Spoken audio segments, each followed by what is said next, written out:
दोस्तों अभी आप देख रहे हैं भारत का एक बहुत ही खतरनाक सांप, न केवल इंडिया का बल्कि पूरे इंडियन सब कॉन्टिनेंट का एक बेहतरीन सांप जो कि बहुत ज़्यादा डेंजरस भी होता है। इसकी लंबाई तो एवरेज ही लग रही है, लेकिन इसकी मोटाई जो आप देख रहे हैं और साथ ही इसका कलर पैटर्न जो आप देख रहे हैं वो बहुत ही शानदार है।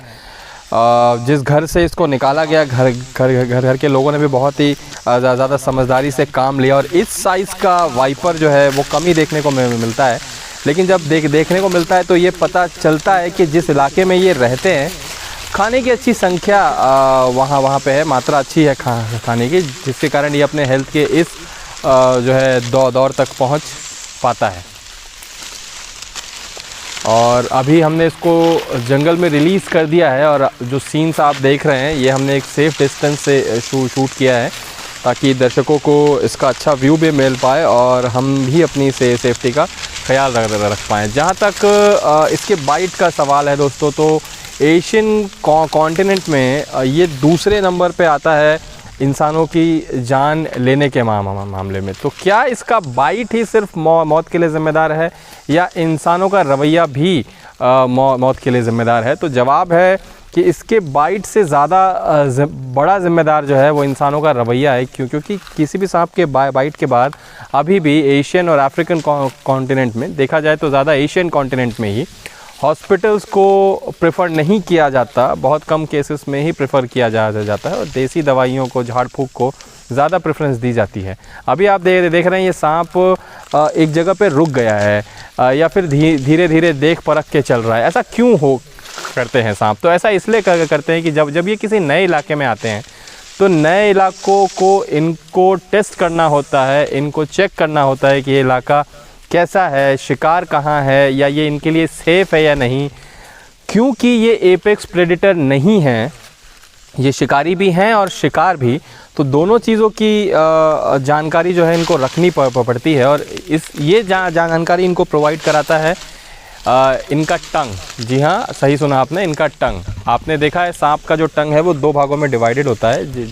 जिस डिग्री में ये अपने टंग को खोलते हैं या फैलाते हैं, उतनी डिग्री की जानकारी इनको अपने जैकबसन ऑर्गन के द्वारा टंग की सहायता से प्राप्त हो जाती है।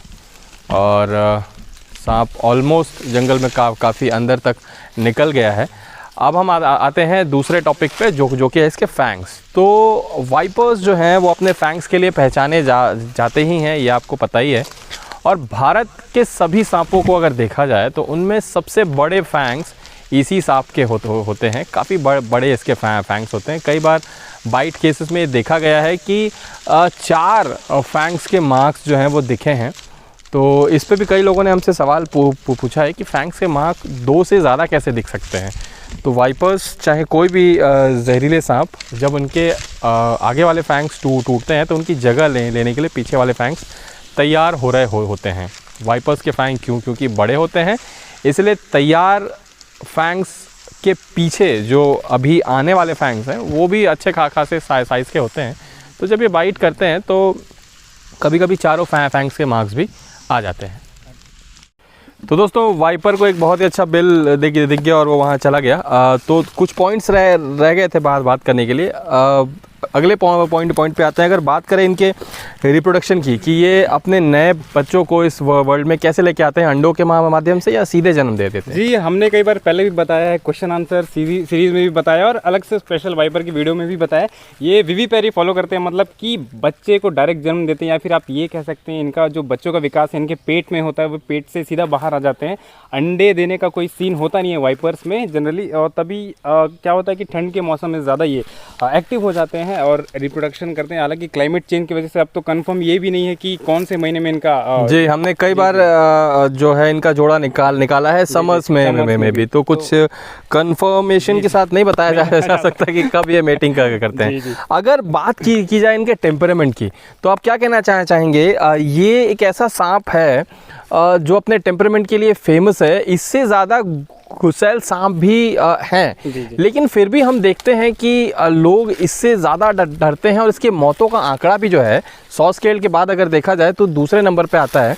तो हर बार ये होता है कि लोग सांप को ज़िम्मेदार ठहरा देते हैं कि सांप ऐसा है तो इसलिए लोग बहुत ज़्यादा मर रहे हैं। लेकिन आप पॉपुलेशन को और अवेयरनेस को, इन दो चीज़ों को इसके द्वारा हुई मौतों के कॉन्टेक्स्ट में कैसे देखते हैं? जी, वाइपर जो है मोस्टली ऐसे इलाकों पे रहना पसंद करता है जहाँ आराम से वो छुप पाए। हमारे ग्रामीण या लोग क्या करते हैं कि कहीं भी चले जाते हैं, कई बार उनके पैर में ना जूते होते ना चप्पल होते हैं। हालांकि वो एक अलग मैटर है कि उनके पास सुविधाएं हैं कि नहीं, लेकिन कई बार ये है कि बाइट होने के बावजूद वो पहली बात तो पहचान नहीं पाते, उनके अंदर अवेयरनेस कम है। अगर पहचान होती भी है उन्हें तो दूसरों से सुनी सुनाई बातों में ज़्यादा आना प्रेफर करते हैं, जिसके वजह से कई बार ऐसे घटनाएं हो जाती हैं जिनको होना नहीं चाहिए था। जी, तो स्नेक बाइट के ज़्यादातर केसेस दोस्तों रूरल एरिया से निकल के आते हैं जहां सुविधाओं की कमी होती है और सांप ये नहीं देखेगा कि आपके पास सुविधा है या नहीं है। उसको अगर उसके पास अगर अपॉर्चुनिटी होगी, अगर उसको आपसे डर है या वो आपके कांटेक्ट में आ रहा है तो उसको अपना डिफेंस करने का पूरा हक है। और इसी केस में जो है ह्यूमन एनिमल कॉन्फ्लिक्ट का जो केस आता है स्नेक बाइट का, इसके कारण हमारे देश में इतनी ज़्यादा मौतें वाइपर के काटने से या दूसरे सांप के काटने से भी हो जाती हैं। तो हमारी पूरी टीम का सभी लोगों से यही निवेदन होगा कि सांप को वीडियोस के माध्यम से अच्छे से पहचानने का प्रयास करें और कोई भी स्नेक बाइट होती है तो केवल और केवल हॉस्पिटल की ओर जाएं।